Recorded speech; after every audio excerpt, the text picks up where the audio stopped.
Let's talk about all of that with Greg Swenson, who's chairman of Republicans Overseas UK. Very good morning to you, Greg. Good morning, Julia. Thanks so much for joining us. First of all, can I just ask, ahead of this 45-minute phone call that Trump and Starmer had yesterday, apparently all nicey-nicey, on Saturday, Donald Trump was reported as saying that he thought that Keir Starmer was doing a very good job. Why does he think that?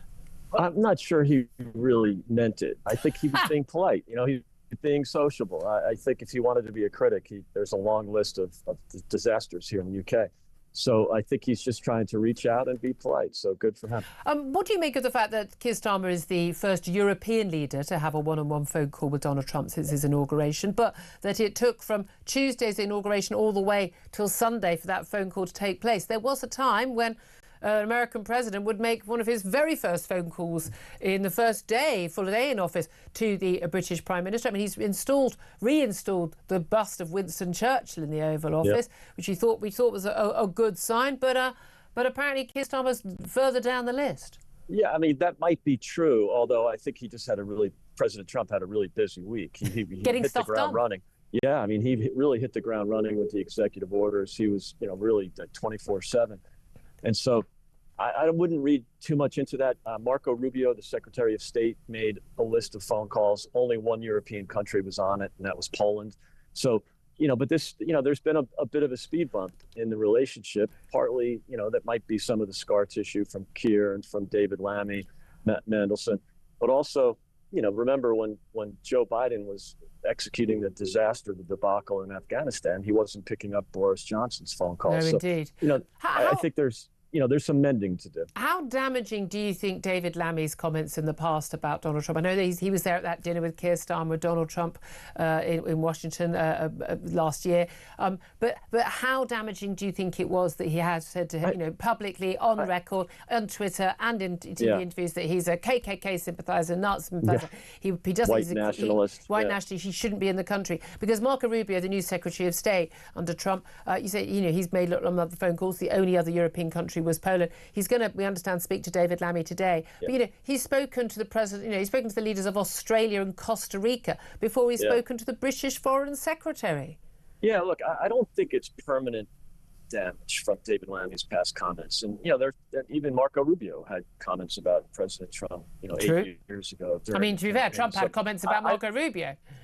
Yeah, and I don't think it's helpful, the comments, but I don't think it's permanent. I don't think the damage is permanent. And I think President Trump is, and as you saw in his comments yesterday over the weekend, he's reaching out. The UK is very important to this president. What do you think the chances are of this trip from Donald Trump coming to the UK fairly soon? We know that Theresa May was the first foreign leader to visit Trump in Washington when she was, in his first term, when she was Prime Minister here. But a trip, would that be likely to be, do you think, a state trip on the basis that Donald Trump wants to be with the royals, he wants to go to Qatar, he'll want a little bit of William and Kate Stardust as well as the kings.